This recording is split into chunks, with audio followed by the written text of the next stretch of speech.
ನಾವು ಎಷ್ಟು POCSO case ಮಾಡಿದ್ದೀವಿ, 18 ವರ್ಷ ಕಡಿಮೆ ಇರುವಂತಹ ಹೆಣ್ಮಕ್ಳು ಎಲ್ಲರೂ ಕೂಡ ಮನೆಯಿಂದ ಯಾವುದೋ ಒಂದಲ್ಲ ಒಂದು ರೀಸನ್ಗೆ ಹೊರಗಡೆ ಹೋಗ್ತಾ ಇರೋದು, ಯಾರೋ ಅನ್ನೋನ್ ವ್ಯಕ್ತಿಗಳ ಜೊತೆ ಪರಿಚಯ ಮಾಡ್ಕೊಂಡಿರೋದು, ಫ್ರೆಂಡ್ಶಿಪ್ ಮಾಡ್ಕೊಳ್ಳೋದು, ಇನ್ಸ್ಟಾಗ್ರಾಮ್ನಲ್ಲಿ ಚಾಟ್ ಮಾಡ್ತಾ ಇರುವಂತಹ ಎಟ್ ದಿ ಸೇಮ್ ಟೈಮ್ ಹುಡುಗಿಯರಿಗೆ ಅನ್ವಯ ಆಗಲ್ಲ, ಇದು ಹುಡುಗರು ಕೂಡ ಅದೇ ರೀತಿ ಆಗ್ತಾ ಇದೆ.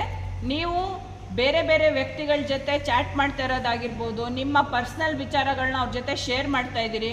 ಸೊ ಫೈನ್ ಡೇ ಏನಾಗುತ್ತೆ, ಅವ್ರು ನಿಮ್ದೆಲ್ಲ ಪರ್ಸ್ನಲ್ ಡಾಟಾನ ಸ್ಟೀಲ್ ಮಾಡ್ತಾರೆ, ನಿಮಗೆ ಹೆದರಿಸ್ತಾರೆ, ನಿಮಗೆ ಅಷ್ಟು ದುಡ್ಡು ಕೊಡಬೇಕು, ನೀವು ಅಷ್ಟು ದುಡ್ಡು ಕೊಟ್ಟರೆ ಮಾತ್ರ, ಅಥವಾ ನಾವು ಬೇರೆ ರೀತಿಯಲ್ಲಿ ನಿಮ್ಮನ್ನ ಎಕ್ಸ್ಪೋಸ್ ಮಾಡ್ತೀವಿ ಅಂತ ಹೆದರಿಸ್ತಾರೆ.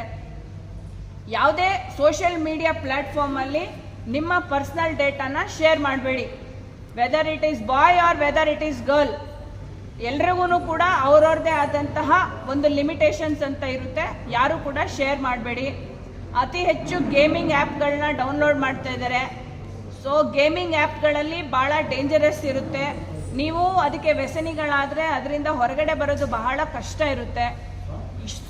ಹೇಳ್ತಾ ಹೋಗ್ತಾ ಇದ್ರೆ ಒಂದು ಫುಲ್ ಡೇ ನಾವು ಹೇಳ್ಬೋದು ಸೊಸೈಟಿನಲ್ಲಿ ಯಾವ್ಯಾವ ರೀತಿಯಲ್ಲಿ ಯಂಗ್ಸ್ಟರ್ಸ್ನ ಬಳಸ್ಕೋತಾ ಇದ್ದಾರೆ, ಯಂಗ್ಸ್ಟರ್ಸ್ಗಳ ಮೇಲೆ ಯಾವ್ಯಾವ ರೀತಿ ದೌರ್ಜನ್ಯ ಆಗ್ತಾ ಇದೆ, ನೀವು ಹೇಗೆ ಎಚ್ಚೆತ್ಕೋಬೇಕು, ನಿಮ್ಮನ್ನ ನೀವು ಹೇಗೆ ಕಾಪಾಡ್ಕೋಬೇಕು ಅನ್ನೋದನ್ನು ನೀವುಗಳೇ ಯೋಚನೆ ಮಾಡಬೇಕು. ಇದು ದಿನನಿತ್ಯದ ಕಲಿಕೆನಲ್ಲಿ ನಿಮ್ಮ ಟೀಚರ್ಸು, ನಿಮ್ಮ ತಂದೆ ತಾಯಿ ಹೇಳ್ತಾ ಇರ್ತಾರೆ, ಬಟ್ ನೀವು ಯಾರು ಕೂಡ ಅದನ್ನು ಸೀರಿಯಸ್ ಆಗಿ ತೊಗೊಳ್ಳೋದಿಲ್ಲ. ಬಿಡಾಯ್ತು ಅಂತ ಭಾಳ ಕ್ಯಾಶುವಲ್ ಆ್ಯಟಿಟ್ಯೂಡ್ ಇರುತ್ತೆ. ಬಟ್ ಆ ಥರ ಇರಬಾರ್ದು. ಒಂದು ಲೈಫ್ ಅಂದಮೇಲೆ ಒಂದು ಗೋಲ್ ಸೆಟ್ ಮಾಡ್ಕೋಬೇಕು. ನೀವು ನಾನು ನನ್ನ ಜೀವನದಲ್ಲಿ ಅಟ್ಲೀಸ್ಟು ವಿದ್ಯಾಭ್ಯಾಸದಲ್ಲಿ ಒಂದು ಹಂತ ನಾನು ಅಚೀವ್ ಮಾಡ್ತೀನಿ ಅಂತ. ಎಲ್ರಿಗೂ ಕೂಡ ಸರ್ಕಾರದಿಂದ ನೌಕರಿ ಕೊಡೋಕ್ಕಾಗೋದಿಲ್ಲ. ಹಂಗಂತನ್ಬಿಟ್ಟು ಯಾರೂ ಕೂಡ ನೀವು ಕೆಲಸ ಮಾಡದೆ ಇರಿ ಅಂತಲೂ ಹೇಳೋದಿಲ್ಲ.